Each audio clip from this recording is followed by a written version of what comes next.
Para completar, te explico quais são as 3 posições em que o São Paulo ainda busca reforços. Tem as últimas do mercado, bastidores, finanças. Fala aí, pessoal, sou Jorge Nicola, bem-vindos a mais um vídeo do canal. Sempre bom ter vocês por aqui, sem perder tempo. Pedir para deixar like, se inscrever no canal e ativar as notificações.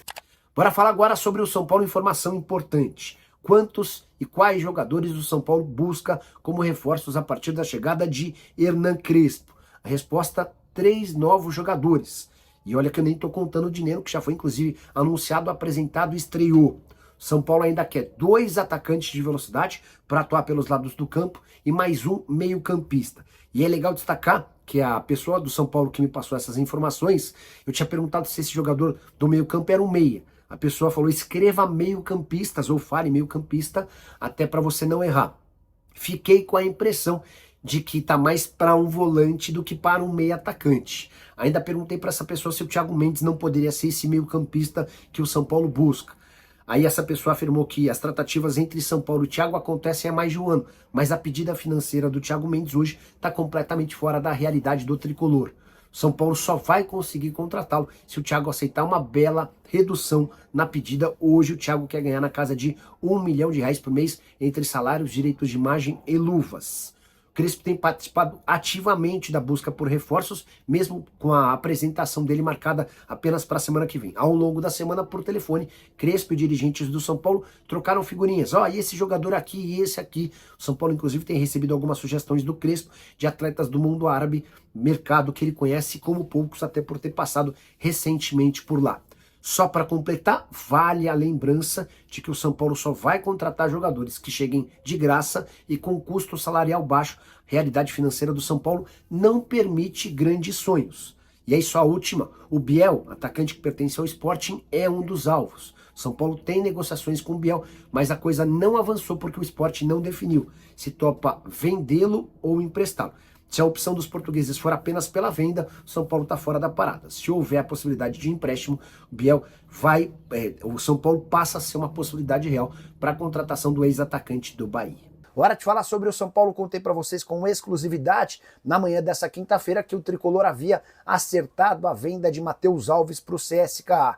Vários jornalistas confirmando a informação. Os clubes já trocam minutas do contrato, São Paulo enviando documentos, recebendo outros, enfim. Agora é questão de tempo para que o martelo seja batido. Operação de 6 milhões de euros ou 38 milhões de reais, além de 25% da mais-valia. Isso significa que o tricolor terá direito a 1/4 do lucro que o CSKA tiver numa venda futura, obviamente, se o Matheus Alves se valorizar. Imaginemos que ele seja comprado por 20 milhões de reais a mais do que o CSKA está gastando. Esse lucro de 20 milhões teria 1/4 desse valor destinado ao São Paulo. Só para completar, e aqui vem outra informação importante, com essa transferência o São Paulo acaba de bater a meta estipulada para a temporada com transferências de atletas. São Paulo havia estimado a necessidade de faturar 155 milhões de reais. Com os 38 milhões da venda do Matheus Alves, o tricolor acaba de alcançar 157 milhões. São Paulo que já havia negociado Ângelo, lateral direito da base, Michel Araújo, Rodrigo Nestor, Wellington Rato, William Gomes e Marquinhos. Marquinhos com percentual. Importante lembrar ainda que mesmo que não venha mais jogadores, o São Paulo também deve receber mais dinheiro. O caso do Antony exemplifica bem essa história. O jogador que pertence ao Manchester United é pretendido por alguns dos grandes clubes do mundo. E certamente deve rolar uma negociação a partir de 50 milhões de euros. São Paulo fica com um percentual via mecanismo de solidariedade. Rodrigo Nestor é outro que pode garantir cerca de 30 milhões de reais a uma opção de compra no empréstimo dele junto ao Bahia. A tendência é que o São Paulo consiga passar com folga essa meta de 155 milhões de reais para a temporada, dinheiro super bem-vindo, até por conta de todas as dívidas e a dificuldade com o fluxo de caixa. O São Paulo vai contratar alguém na janela de transferência, tem informações de cola. O Lucas Ferreira vai ser vendido? Não acredito que o Lucas Ferreira vai ser vendido. São Paulo tem relutado com essa ideia porque entende que ele tem potencial para garantir uma venda mais para frente, tá bom? O Crespo já indicou alguém para o São Paulo?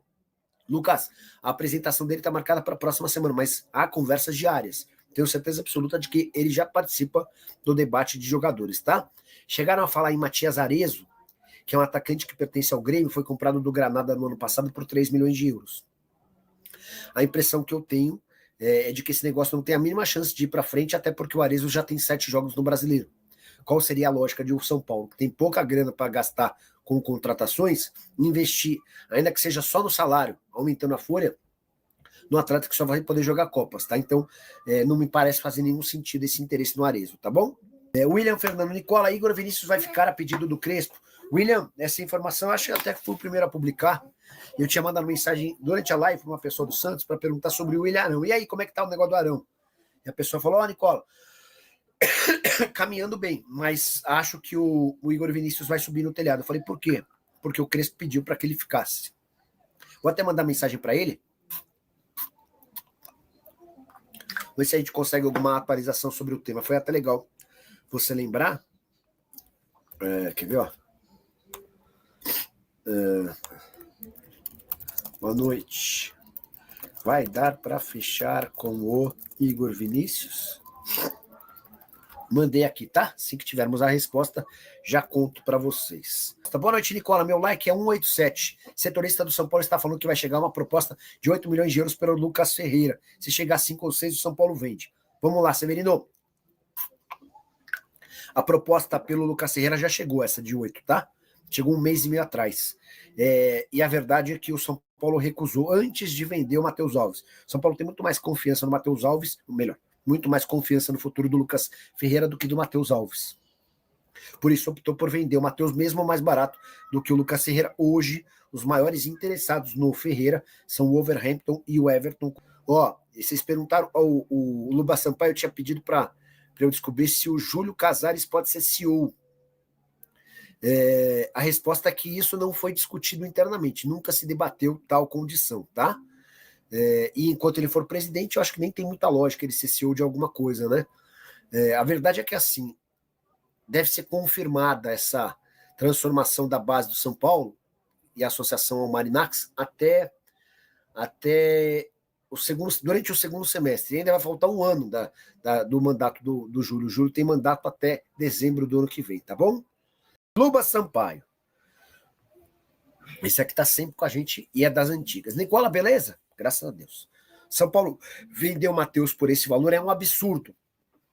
Mesmo reservando um percentual, o mercado russo não tem visibilidade e eles não são conhecidos por facilitar vendas. 2 bons pontos. Se o contrato do MEI acabar lá, ficamos com porcentagem de 0. É isso mesmo, você tem total razão. Você matou a charada. Só para explicar, né? O Matheus Alves foi vendido para o CSKA, 6 milhões de euros e 25% da mais-valia. O que significa mais-valia? Vamos trazer para a nossa moeda 38 milhões de reais. Digamos que o Matheus Alves arrebente por lá e vá do CSKA para outro clube por 58 milhões de reais. Essa diferença de 20 milhões de lucro, o São Paulo tem direito a 1/4 dessa grana, ou seja, 5 milhões de reais. E vale a lembrança de que os clubes russos não estão participando das competições europeias, né? O que diminui bastante a visibilidade. Superchat, pintou superchat, a gente põe na tela. O negócio do Matheus só podia ser pior se o Zenit quisesse dar uma areia no negócio. Com a venda certa, o Alan Franco renova. O Loba toca em outro ponto extremamente importante. Pior do que vender o Matheus Alves por 6 milhões de euros é não conseguir renovar o contrato do Alan Franco. Ele está há 10 dias de poder assinar um pré-contrato com qualquer clube do Brasil ou do exterior. Só para lembrar, né? Tem contrato até 31 de dezembro e qualquer jogador que tem contrato se encerrando no fim do ano, a partir de 1º de julho, ele pode assinar um pré-contrato para defender outro clube, tá? Então, o Flamengo e o Cruzeiro, o Flamengo e o Palmeiras, que em outro momento já... Não é Flamengo e Palmeiras. O Cruzeiro e o Palmeiras, que em outro momento já demonstraram a intenção de contratar o Alan Franco, devem estar atentos a essa história para saber que a partir de 1º de julho eles podem assinar um pré-contrato. O que eu escuto lá no São Paulo é de que os caras estão tentando, mas que não conseguiram até agora avançar, tá bom? Essa diretoria do São Paulo tá uma piada de vender os jogadores da base. Barato preço de banana fora, Júlio Casares e Belmonte. Deixa eu trazer uma informação em cima da mensagem do Rodrigo, que é membro do canal do Nicola. Fui o primeiro a contar para vocês que o acordo entre São Paulo e CSKA pela venda do Matheus Alves estava por detalhes. Os caras estão trocando minutas de contrato. A tendência é que o martelo seja batido nas próximas horas. Operação de só 6 milhões de euros, com o São Paulo ficando com 25% da mais-valia. Pois bem, hoje o GE trouxe a notícia de que Peraí, só... Últimas no mercado. Hoje o GE trouxe a notícia de que o Krasnodar da Rússia quer levar o Lucas Ferreira, outro jogador da base, também promovido depois do título da Copinha. Respeito demais o pessoal do GE, que inclusive é super sério, sempre dá crédito, é bem legal o comportamento dos caras, mas essa informação sobre o interesse do Krasnodar não é nova, tá? O Krasnodar havia procurado o São Paulo 1 mês e meio atrás, e o São Paulo já recusou uma proposta de 8 milhões de euros. Hoje, não existe proposta oficial, tá? É bom que se diga, não tem nenhuma proposta na mesa do São Paulo, nem dos representantes dele, mas eu posso contar para vocês que recentemente o Everton e o Wolverhampton, ambos da Inglaterra, entraram em contato com os empresários do jogador para entender condições de negócio, para entender valores, para entender o que o Lucas Ferreira pediria, quanto o São Paulo gostaria para negociá-lo. Então tudo isso foi alvo de um debate recente, tá? Repito, não há proposta oficial, não há nada na mesa do São Paulo, mas existiu esse movimento de Wolverhampton e Everton pelo Lucas Ferreira. Por que o São Paulo vendeu o Alves por 6 milhões se já teve uma oferta do Krasnodar de 8? Porque o São Paulo está convencido de que o Ferreira tem muito mais futuro do que o Alves. Então, já que precisa fazer uma venda, vende o Alves e segura o Ferreira, imaginando que ele pode explodir e daqui um pouco valer bem mais do que 15, 16, 18, 20 milhões de euros. Mas como lembraram vocês outro dia, São Paulo fez uma limpa com vários atletas da base e arrecadou bem pouco. Hora de falar sobre o São Paulo, para repercutir a informação dessa sexta-feira de que Lucas Ferreira, atacante da base do São Paulo e promovido e em vários jogos titular na atual temporada, pode se mudar para o Krasnodar. O GE trouxe a notícia de que a proposta é de 8 milhões de euros. Essa oferta foi enviada ao São Paulo coisa de 1 mês e meio atrás e já foi descartada. Não há nenhuma chance de negociação nesse momento entre Krasnodar e São Paulo. Consegui inclusive avançar em cima dessa história hoje, em meio a uma série de sondagens de clubes tentando entender as condições. Aqueles que demonstraram maior interesse em contratar o jogador são o Wolverhampton e o Everton, ambos da Inglaterra. Nenhum deles apresentou proposta oficial ao São Paulo. Houve consulta aos representantes do Lucas Ferreira para entender quanto é que custaria, quanto é que o Lucas Ferreira gostaria de ganhar, como são as condições do negócio. O São Paulo tem dado preferência para a venda de outros atletas em detrimento do Lucas Ferreira, tudo para que o atacante de lado de campo possa permanecer no São Paulo. O tricolor tem convicção de que o Lucas Ferreira tem muito potencial para se valorizar. Vale a lembrança de que nessa semana o São Paulo encaminhou a venda de Matheus Alves para o CSKA em operação de 6 milhões de euros. Valeu, nação São Paulina. Ficamos por aqui com as informações do São Paulo nesta tarde de sábado para você. Espero que você tenha gostado do vídeo. Se gostou, chega deixando o like, se inscrevendo no canal e ativando o sininho de notificações para você não perder nenhum conteúdo do nosso querido e amado tricolor paulista. Um forte abraço a todos e até o próximo momento de vídeo aqui no canal Eterno São Paulo, trazendo as informações do nosso tricolor para você. Deixa o like, se inscreve e ativa o sino de notificações.